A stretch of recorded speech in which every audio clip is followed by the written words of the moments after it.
हाँ तो दोस्तों, राष्ट्रीय पारिवारिक लाभ योजना उसका स्टेटस आप लोग कैसे चेक करेंगे, पूरा इस वीडियो में लाइव दिखाने वाला हूँ और आप सभी को एक एक चीज़ समझाने वाला हूँ कि यदि आपने भी भरा हुआ है राष्ट्रीय पारिवारिक लाभ योजना के अंतर्गत जो 30,000 रुपये मिलते हैं विधवा महिलाओं को पति के मृत्युपरांत, यदि पति की उम्र 60 साल के अंदर है और किसी कारणवश मृत्यु हो जाती है तो उनके वारिस को, उनकी पत्नी को 30,000 रुपये की राशि उत्तर प्रदेश सरकार के द्वारा उन महिलाओं के खाते में भेजी जाती है। तो वही पारिवारिक लाभ कहलाती है दोस्तों। तो राष्ट्रीय पारिवारिक लाभ योजना के अंतर्गत जो 30,000 रुपया मिलता है उसका यदि आप लोगों ने भी ऑनलाइन करवाया हुआ है और उसका आप लोग स्टेटस देखना चाहते हैं कि उसका पैसा आया कि नहीं आया और क्या क्या स्टेटस है, कहाँ कहाँ वो जाती है, किसके किसके पास रिपोर्ट लगती है, क्या कुछ आपके फाइल में हुआ है, सब कुछ इस वीडियो के माध्यम से आप लोग जान पाएंगे। तो सबसे पहले आपको आ जाना है अपने मोबाइल फ़ोन के या फिर लैपटॉप के गूगल क्रोम में। यहाँ पर आने के बाद आपको टाइप करना है राष्ट्रीय पारिवारिक लाभ योजना। यहाँ पर टाइप करना है दोस्तों राष्ट्रीय पारिवारिक लाभ योजना।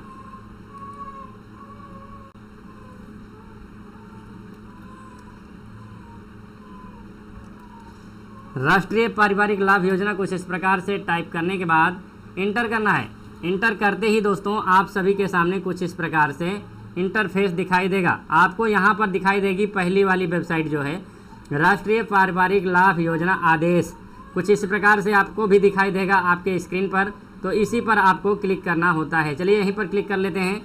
यहाँ पर क्लिक करने के बाद दोस्तों आपके सामने यहाँ पर कई ऑप्शन दिखाई देता है। राष्ट्रीय पारिवारिक लाभ योजना की आधिकारिक वेबसाइट खुल जाती है। कुछ इस प्रकार से राष्ट्रीय पारिवारिक लाभ योजना की वेबसाइट डैशबोर्ड दिखाई पड़ता है दोस्तों। तो यहीं पर ऑप्शन आता है नया पंजीकरण। यदि आप लोग नया ऑनलाइन करना चाहते हैं राष्ट्रीय पारिवारिक लाभ योजना के अंतर्गत तो यहाँ से क्लिक करेंगे। और यदि आपने ऑनलाइन किया हुआ है उसका स्टेटस देखना चाहते हैं, आवेदन पत्र की स्थिति देखना चाहते हैं तो यहाँ पर क्लिक करेंगे। इस वेबसाइट का लिंक मैं वीडियो के डिस्क्रिप्शन में डाल दूँगा, आप लोग डायरेक्ट उस लिंक पर क्लिक करके यहाँ पर आ सकते हैं।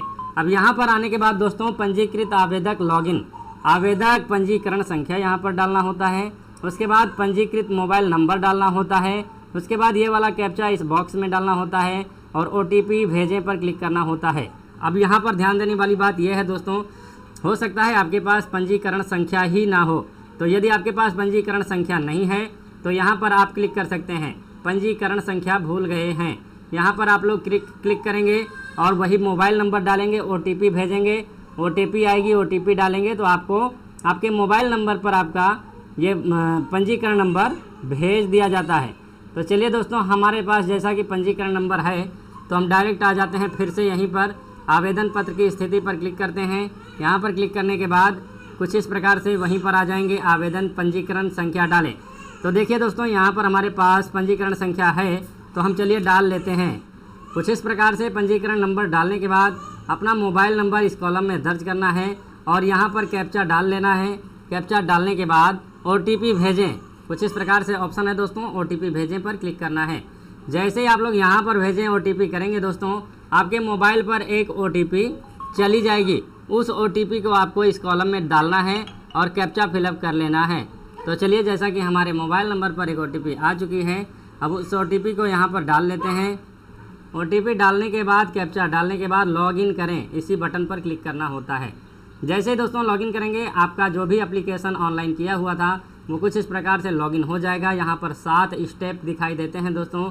इस 7 स्टेप में ऑनलाइन कंप्लीट होता है। यदि 7वां स्टेप में आपका सही का निशान लगा हुआ है तो समझिए आपका आवेदन पूरा हो चुका है। अब आवेदन की स्थिति के लिए यहाँ पर देखेंगे दोस्तों, आवेदन की स्थिति देखें, स्टेटस चेक, इसी पर क्लिक करना है। चलिए यहाँ पर क्लिक करते ही दोस्तों यहाँ पर आपका कुछ इस प्रकार से एप्लीकेशन का स्टेटस दिखाई दे देता है। यहाँ पर दोस्तों कुछ इस प्रकार से कई सारे स्टेप होते हैं। 10 स्टेप में आपका पेमेंट प्रोसेस होता है। पहला स्टेप होता है रजिस्ट्रेशन, जैसा कि ऑनलाइन में ही रजिस्ट्रेशन हो जाता है।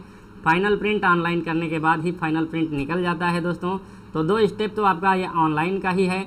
उसके बाद PFMS स्टेटस, यदि आपका बैंक खाता NPCI से लिंक है तो PFMS स्टेटस भी कंप्लीटेड हो जाता है ऑनलाइन के 15 से 20 दिन के बाद। 15 से 20 दिन के बाद आपका यहाँ पर PFMS स्टेटस भी एक्सेप्ट हो जाता है। पटल सहायक स्टेटस। उसके बाद दोस्तों लगभग 1 महीना से 1.5 महीना पटल सहायक स्टेटस लगता है। 1.5 से 2 महीना DSWO लेवल पर लग जाता है दोस्तों। उसके बाद 2 से 2.5 महीना DLC वैलिडेशन और फाइनल अप्रूवल बाय DSWO 2.5 महीना लगभग लग जाता है। और बिल स्टेटस टोकन जनरेशन में लगभग 3 महीने का समय लग जाता है दोस्तों।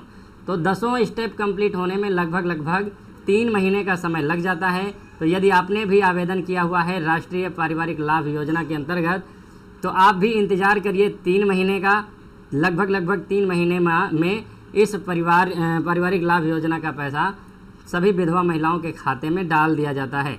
तो चलिए दोस्तों, आशा करता हूं कि पारिवारिक लाभ योजना का स्टेटस चेक करना आप लोग सीख गए होंगे। यदि कोई भी त्रुटि है, कोई भी कुछ भी समझ में ना आया हो, तो आप लोग कमेंट करके हमसे पूछिएगा, मैं उसका सही जवाब देने की कोशिश करूँगा। तो चलिए दोस्तों, बाय बाय, मिलता हूँ किसी नेक्स्ट वीडियो में। तब तक के लिए धन्यवाद। यदि आप हमारे चैनल पर नए आए हुए हैं तो चैनल को ज़रूर सब्सक्राइब करके रखिए, क्योंकि हम इसी प्रकार के जानकारी भरे वीडियोज़ आप सभी के लिए लाते रहते हैं और आगे भी लाते रहेंगे। तो चलिए दोस्तों, बाय बाय, मिलता हूँ किसी नेक्स्ट वीडियो में। बहुत बहुत धन्यवाद।